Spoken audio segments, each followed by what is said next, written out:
We have an absolutely bombshell report that is linking the Dodgers to one of the biggest free agent pitchers in the 2024 offseason. I'm here to get into all of that in this episode of Dodgers Digest. Hey, this is Mike Nelson. Make sure to subscribe to the channel. I want to thank the almost 12% of the ones that are watching these videos who have already hit the subscribe button. But 87% of you have not subscribed yet. You know, myself and Brad J, we're bringing you everyday Dodger content. We're the best Dodger channel out there. You know, look at how fast we've grown to over 5,000 subscribers. I want to thank everybody for the support. But we got a goal of reaching 6,000 before the month is over. And only you can help us out. So make sure to hit that subscribe button. Let's get right into it. Corbin Burnes. That's right. The biggest free agent pitcher, one of the biggest free agent pitchers, probably along with Blake Snell. The Orioles and Dodgers are leading candidates to land the free agent pitcher per Jon Morosi. This is the latest news we got. Basically breaking news in about an hour ago or so. This was reported. So absolutely big news to say the least for the Dodgers, who are of course in pursuit of going after Corbin Burnes. Right? I mean, the Dodgers, like I mentioned before on the channel, would love to have another star pitcher added to their already, pitching rotation. As we know, the Dodgers pitching rotation is kind of a strange situation, right? You have Walker Buehler, Jack Flaherty potentially exiting, both of them, and they're going to have fill in some arms. So Corbin Burnes definitely is an option. This is from MLBTradeRumors.com. Orioles and Dodgers stand above the others in the Corbin Burnes pursuit. This is what Jon Morosi said today on MLB Network.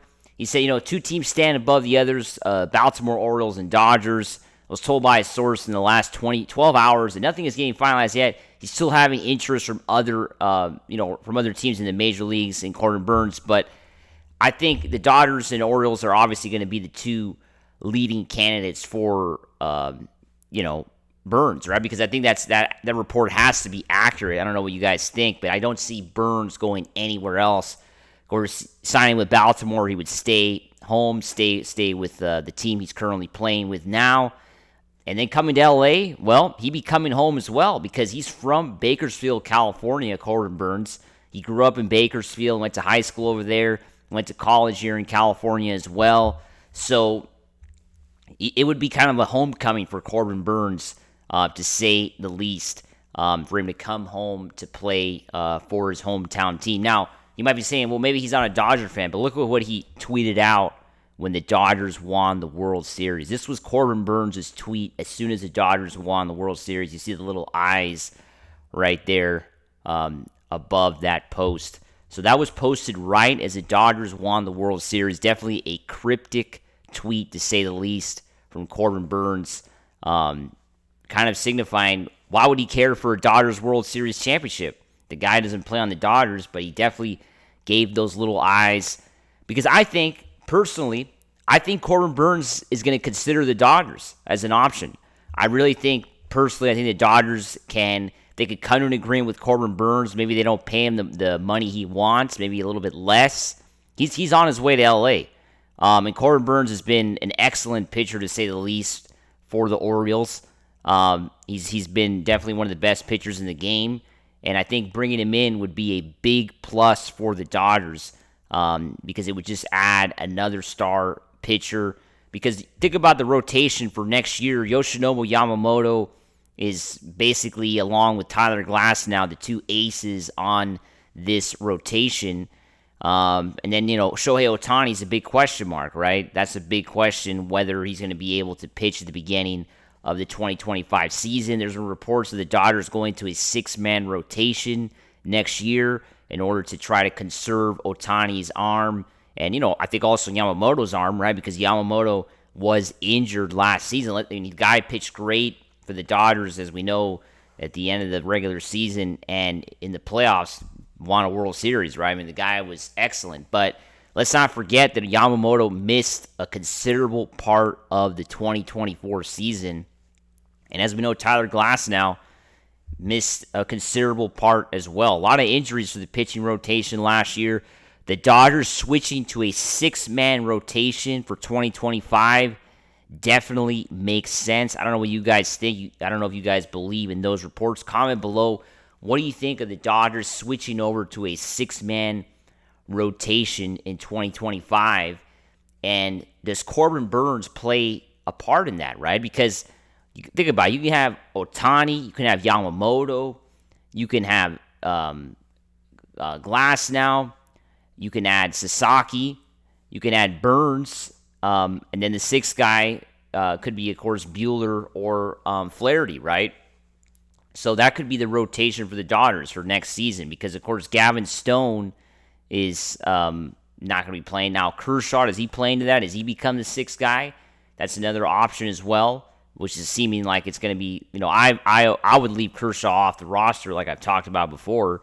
I think it's time for the Dodgers to move on for him, but the Dodgers will probably include him. So if the Dodgers go out and get Corbin Burnes and Roki Sasaki, Buehler and Flaherty are gone, right? I don't know what you guys think. I mean, I think they're both gone if the Dodgers go out and get these pitchers. Now, there's still a lot to be decided, of course, for Corbin Burnes. It's still a very early in the negotiation stages. Some people think it's not. Others think it is early. So some people think that everybody's kind of waiting around for the Juan Soto situation, right? To see how much money Juan Soto is going to get. Where is he going? Where is he going to end up going? To kind of then go into the Corbin Burnes, free agency period, right? But I think Corbin Burnes and Snell are the two guys that I think everybody wants for pitching this offseason. We heard some reports early on in the offseason. It hasn't been that long, right? It's been only a few weeks that the Dodgers were potentially interested in Blake Snell. It seems like those reports haven't really materialized. It looks like maybe he's going to stay with San Francisco. It's still kind of up in the air. But the Dodgers to Corbin Burnes to the Dodgers rumors, I think, have kind of intensified for sure in the last 24 hours, right? And now John Morosi reporting that, Baltimore and LA both kind of front runners. That kind of makes sense. It's kind of because over the weekend we definitely saw some more insight into Corbin Burnes. Not some of them were unverifiable sources, definitely some more smaller, companies and news outlets that we don't use here on this channel, but they were kind of saying that, Corbin Burnes to the Dodgers could be a possibility, and it's not something you could completely rule out. Now, I think, like I said, personally, I think the Dodgers, they get a good deal with him. If he wants to come to LA, he's going to be here with the Dodgers. I really think it's going to work out. I don't think the Dodgers are too excited about keeping Jack Flaherty. I haven't seen much movement about that, and I think just the way he pitched down the stretch, I think the Dodgers are going to be probably moving on from him. It's great he won a World Series, hometown guy, but I think the Dodgers would pass on him at this point if they have that option to get Burnes. And then Walker Buehler is also a big question: do you keep him or not? So I think that alone kind of gives the Dodgers some more motivation to go out and get other pitchers. What do you guys think? Comment below. As always, make sure to subscribe. Let's go Dodgers. Woo!